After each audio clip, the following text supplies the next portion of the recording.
Nah, Assalamualaikum warahmatullahi wabarakatuh. Perkenalkan nama saya Muhammad Rizky Iqbal Kadam dengan NPM 247831122. Nah, jadi di sini saya akan melakukan sedikit vlog yaitu mengenai uh, networking model. Nah, jadi apa sih networking model itu? Networking model adalah itu suatu kerangka atau aturan. Dia itu menjelaskan bagaimana perangkat dalam jaringan itu berkomunikasi satu sama lain. Jadi, model ini itu membantu standar komunitas agar semua perangkat dari vendor manapun seperti HP, Cisco, Mikrotik, Windows, Linux, Android, dan lain-lain itu bisa saling terhubung tanpa masalah. Nah, tujuannya networking model ini yaitu menstandarkan komunikasi antar perangkat. Dia juga bisa mempermudah troubleshooting atau mencari sumber masalah. Dapat juga memecah proses jaringan itu menjadi lapisan agar mudah dipahami. Nah, ada dua networking model itu yang paling terkenal, biasanya itu OSI model atau Open System Interconnection. Yang kedua ada TCP/IP. Ini itu digunakan di dunia nyata kalau untuk IP ini. Nah, contoh networking model itu yang sederhana ya, seperti saat kita membuka YouTube gitu kan. Kita itu meminta aplikasi layer itu, browsernya itu meminta video ke HTTP. Untuk HTTP nanti kita sedikit praktek untuk ini HTTP. Kita ke Cisco nanti juga.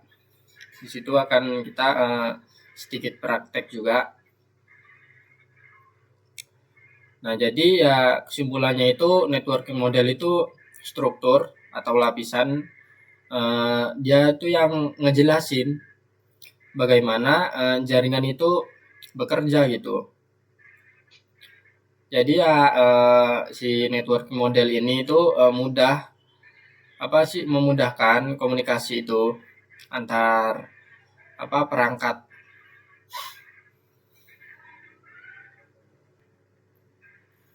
Nah, ada juga yang namanya itu application layer. Nah, ini tuh sebuah lapisan teratas pada networking model, baik OSI maupun TCP/IP yang tadi. Nah, dia juga itu berfungsi sebagai penghubung antara user sama aplikasi jaringan. Nah, ini itu lapisan user langsung rasakan saat menggunakan internet ataupun jaringan. Nah, jadi fungsi application layer ini untuk apa sih? Nah, jadi fungsinya itu dia itu dapat menyediakan jaringan untuk aplikasi seperti browser, email, WhatsApp, ataupun game online juga bisa. Menyiapkan data agar siap dikirim melalui jaringan gitu. Mengelola protokol aplikasi yang digunain itu untuk komunikasi seperti itu. Nah, ada juga contoh protokol di application layer ini.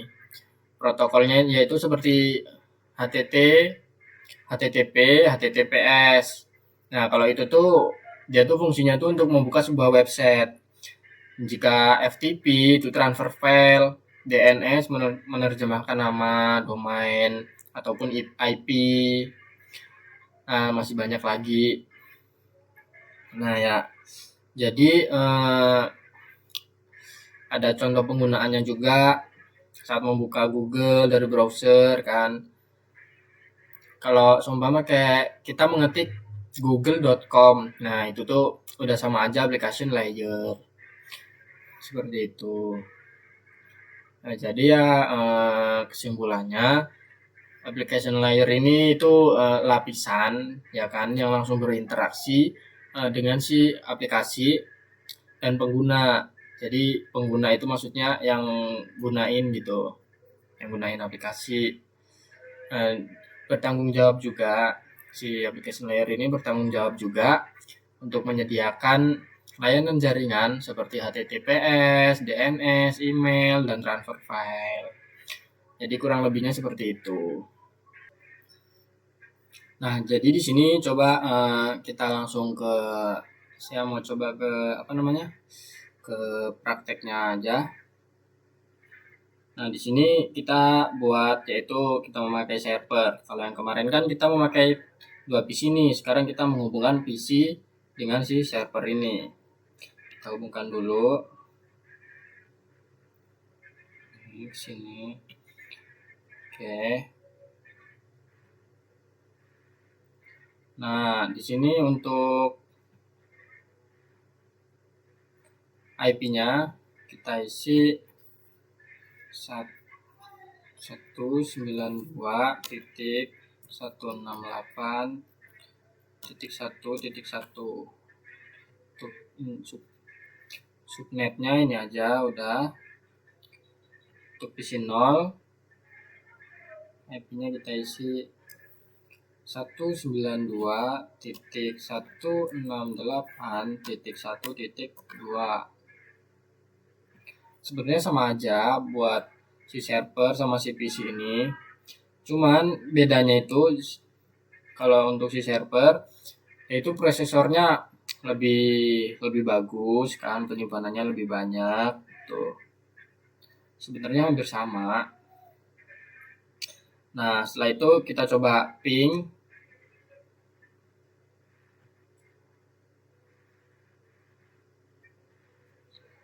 Kita coba dengan ping dulu. Di sini kita ping. Kita ketikin tadi IP-nya 192.168.1.1. Kita coba. Oke, ini berhasil ya. Seperti ini. Ini sudah berhasil. Jadi PC si servernya ini udah berhasil terhubung ke si PC 0-nya. Nah, ini kan sudah nih. Kita coba ke ini, nanti kita akan coba ke si si application layer. Jadi kita bakal gunain HTTP dengan HTTPS. Nah, apa sih HTTP dan HTTPS itu? Untuk HTTP yaitu artinya itu Hypertext Transfer Protocol. Nah, ini tuh digunain untuk membuka sebuah halaman website. Nah, tapi itu untuk HTTP ini nggak terlalu aman karena itu datanya dikirim tanpa inskripsi. Password, username, dan informasi lain bisa disadap gitu. Untuk HTTPS, Hypertext Transfer Protocol Secure, nah itu tuh versi amannya dari HTTP. Kenapa? Jadi perbedaannya itu datanya tuh disamarkan nih. Terus ada sertifikat SSL dan TLS. Dapat juga mencegah hacker untuk menyadap komunikasi. Dia juga itu hampir dipakai ke semua website yang modern gitu.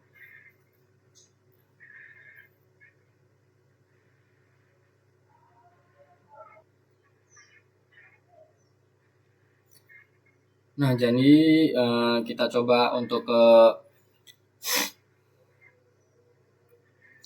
ke application layer-nya. Jadi untuk ke application layer-nya itu kita klik di sini untuk server. Jadi kita ke service. Nah, di sini kelihatan nih HTTP dengan HTTPS. Nah, jadi defaultnya itu di sini tuh udah nyala semua untuk HTTP dengan HTTPS dengan HTTP. Nah, jika ini sudah nyala, kita tinggal ke sini nih, ke PC 0-nya. Nah, di PC 0-nya ini kita ke web browser.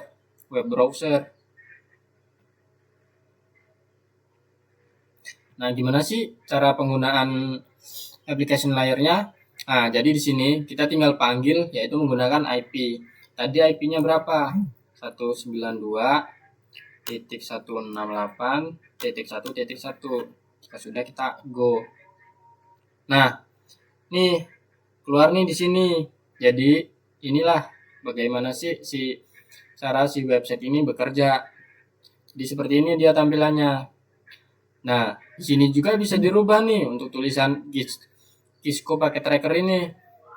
Nah, cara ngerubahnya, kita tinggal ke sini, ke server lagi. Di sini nih, di sini kan ada apa namanya HTML-nya nih. Nah, kita tinggal edit aja di sini. Tuh. Di sini kan ada Cisco pakai tracker nih. Nah, itu kan yang tadi. Nah, sekarang coba kita ganti selamat datang di website saya. Oke. Nah, jika sudah, kita save. Kita yes. Nah, sudah. Sekarang kita ke PC ini, ke PC 0. Tinggal kita go lagi. Nah, gantikan. Nah, jadi cara gantinya seperti itu. Nah, ini yang disebut application layer. Tuh. Ini untuk penggunaan application layer. Jadi gitu, mudah aja sih untuk penggunaannya. Nah, jadi yang selanjutnya itu ada juga namanya itu transport layer.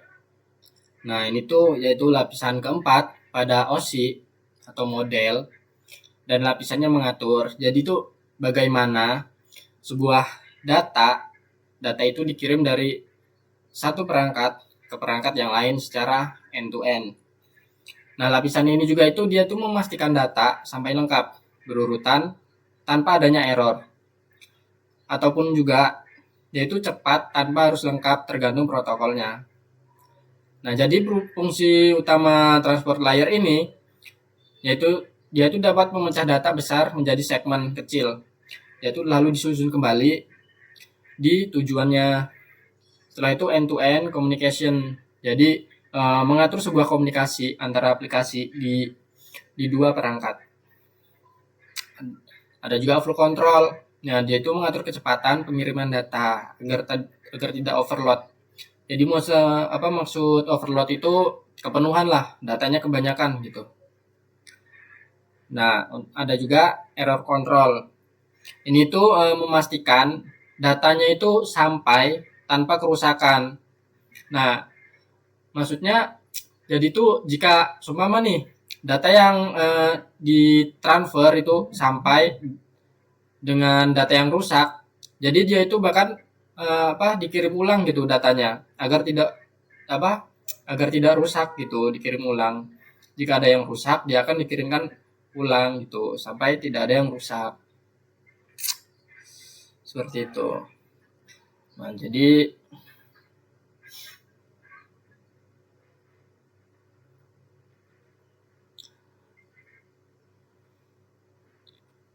ada juga cara kerjanya transport layer ini. Dengan TCP, yaitu dia tuh misalnya membuka halaman web. Jadi itu data sebuah halaman itu dibagi menjadi segmen. Dia juga dikirim teratur dengan lengkap gitu. Jadi browser juga itu ditampilkan halaman dengan yang sempurna. Ada juga dengan UDP saat sedang streaming video gitu. Jadi data videonya juga bisa dikirim cepat. Kalau ada data hilang, dia nggak dikirim ulang kan kalau dengan UDP ini. Kalau UDP ini dia itu prioritasnya itu ya kecepatan lah. Jadi kesimpulannya transport layer itu ya sebuah lapisan yang memastikan data itu dikirim dengan benar dan juga aman, sesuai juga kebutuhan TCP atau UDP. Si transport layer ini juga dia mengatur segmentasi, error handling, port, dan komunikasi end to end. Jadi kurang lebihnya seperti itu. Nah, yang selanjutnya ada juga network layer. Dia itu lapisan ketiga. Nah, kalau tadi kan lapisan keempat nih. Ini itu lapisan ketiga pada sebuah OSI model yang bertugas mengatur pengalaman IP address dan route. routing, sehingga data itu bisa dikirim dari satu jaringan ke jaringan lain. Nah, jadi ini tuh lapisan yang membuat internet itu bisa bekerja karena dia itu menentukan kemana sih paket ini harus pergi. Nah, fungsi utama network layer ini yaitu tuh dia tuh memberikan alamat unik pada setiap perangkat. Contohnya itu seperti IP. Nah, kalau IP 4 itu kan seperti kemarin nih, 192, 168, 1.1 seperti itu.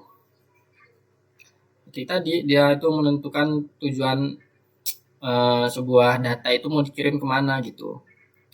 Nah, jika routing itu, nah router itu membaca IP tujuan, dia itu tapi dia tuh nanti mutusin, maksudnya mutusin itu dia tuh nyari jalan kan paket itu harus lewat jalur mana untuk sampai ke perangkat lain, bahkan ke jaringan lain gitu.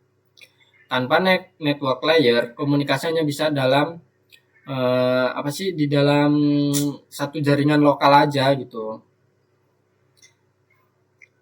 Ada juga paket forwarding. Nah, ini tuh gunanya itu untuk memindahkan paket dari satu router ke router lain sampai mencapai tujuan. Nah, ada juga logical addressing. Nah, addressing logic ini bukan fisik. Nah, ada juga fragmentation, memecah paket jika terlalu besar untuk media tertentu.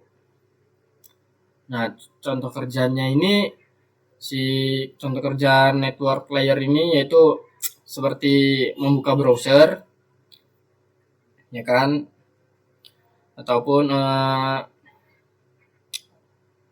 kayak apa ya, membuka browser tuh dia tuh nge-request gitu, membuat request ke si tadi apa sih namanya application layer tadi seperti itu. Nah, jadi tuh kayak contohnya ya, jika jika IP tujuan itu berada di jaringan lain dan subnetnya itu berbeda, jadi network layer itu akan mengirimkan paket ke default routernya untuk diarahkan ke jaringan yang benar. Jadi dia itu akan membenarkan sebuah paket yang salah tujuan. Jadi ya kesimpulannya network layer ini adalah lapisan yang mengatur IP address dan routing. Jadi agar data ini bisa dikirim antar jaringan hingga ke seluruh dunia. Jadi kurang lebihnya seperti itu untuk network layer. Nah, selanjutnya itu ada data link layer. Jadi ini lapisan kedua. Tadi udah keempat, ketiga, dan ini kedua. Seperti biasa, yaitu lapisan kedua pada OSI model yang bertanggung jawab untuk mengirimkan data satu jaringan lokal. Jaringan lokal itu seperti LAN gitu, menggunakan MAC address dan memastikan data sampai tanpa error di lapisan fisik. Jadi kalau network layer itu kan mengatur IP dan routing antar jaringan. Nah, kalau data link layer ini dia tuh mengatur komunikasi dalam satu jaringan lokal. Nah, fungsi utamanya ini ada framing, yaitu mengubah data menjadi frame, yaitu paket. Data yang berisi itu MAC address sumber, MAC address tujuan, data, ataupun checksum untuk mengecek sebuah keeroran.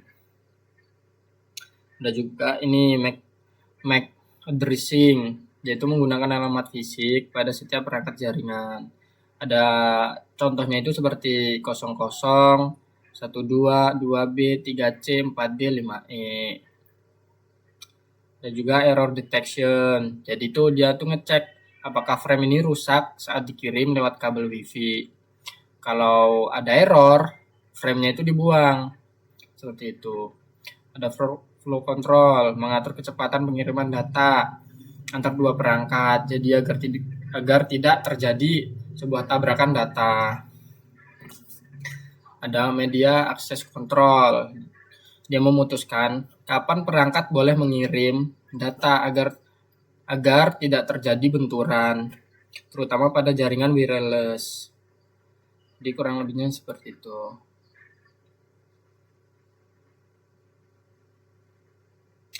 Ya, jadi kesimpulannya, data link layer itu sebuah lapisan yang mengatur transmisi data dalam satu jaringan lokal menggunakan MAC address.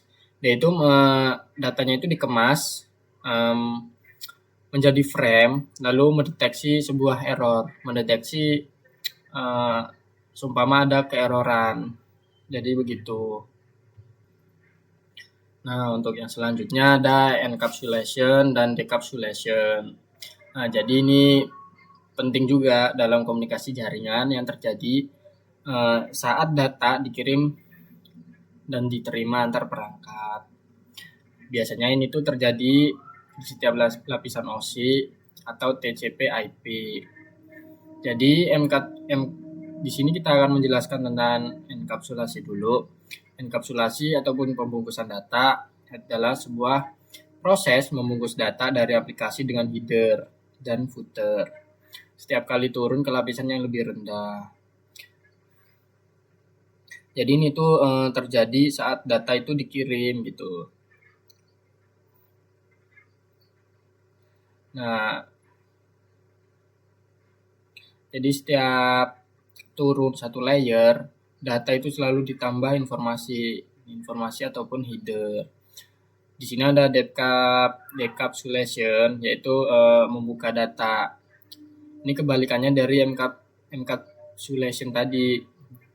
Yang ini yaitu membuka pembungkus data saat paket sampai tujuan. Jadi ini tuh kalau tadi kan dikirim. Nah, kalau ini tuh terjadi saat data diterima. Seperti itu. Jadi singkatnya itu encapsulation itu membungkus data saat mengirim. Decapsulation itu membuka bungkus data saat menerima. Jadi seperti itu kurang lebihnya. Nah, yang selanjutnya ada name of TCP IP message. Dalam TCP IP model, setiap lapisan itu punya nama pesan atau message name sendiri. Jadi ini tuh sebutan untuk data saat berada di lapisan tertentu.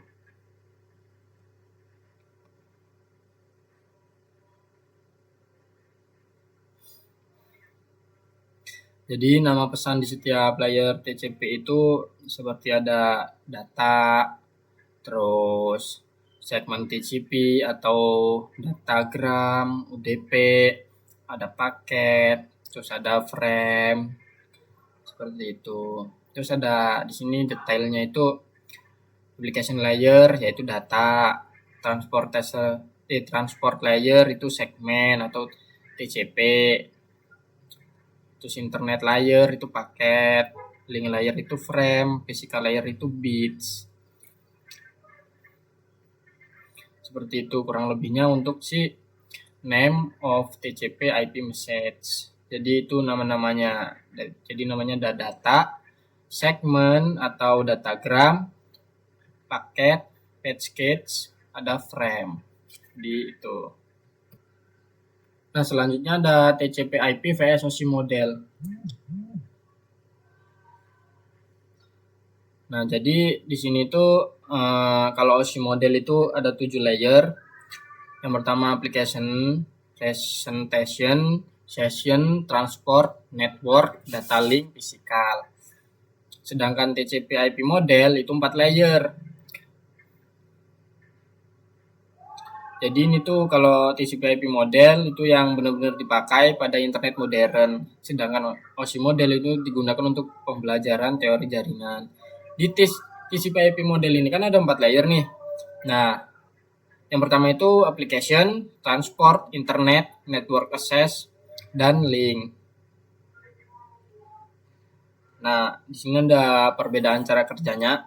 Kalau untuk OSI itu dia tuh fokus pada yang dilakukan di setiap layer. Jadi dia itu digunakan untuk pembelajaran, troubleshooting, standar konsep, seperti itu. Sedangkan TCP/IP dia itu fokus pada bagaimana sih internet itu bekerja secara nyata. Dia itu kalau TCP/IP itu biasa dipakai oleh semua perangkat modern seperti router, internet, web server, browser, ataupun juga aplikasi online gitu. Nah, ada pula pesan data nih, seperti tadi kan kita membahas sebelumnya itu pesan data di setiap modelnya. Nah, kalau OSI model ini, kalau application itu nama pesannya data, kalau transport itu segmen, network itu paket, data link itu frame, physical itu bits. Kalau TCP/IP model, kalau application itu sama aja, nama pesannya data, transport itu segmen atau datagram, internet itu paket, link itu frame. Nah, jadi kesimpulannya itu si OSI ini memiliki 7 layer, yaitu teori, sedangkan TCP/IP ini 4 layer, yaitu dipakai untuk nyata. Jadi TCP/IP ini lebih simpel digunakan oleh internet modern. Nah, sedangkan OSI ini dipakai untuk memahami konsep jaringan. Mungkin sekian saja vlog dari saya. Kurang lebihnya saya mohon maaf. Jadi saya akhiri. Wassalamualaikum warahmatullahi wabarakatuh.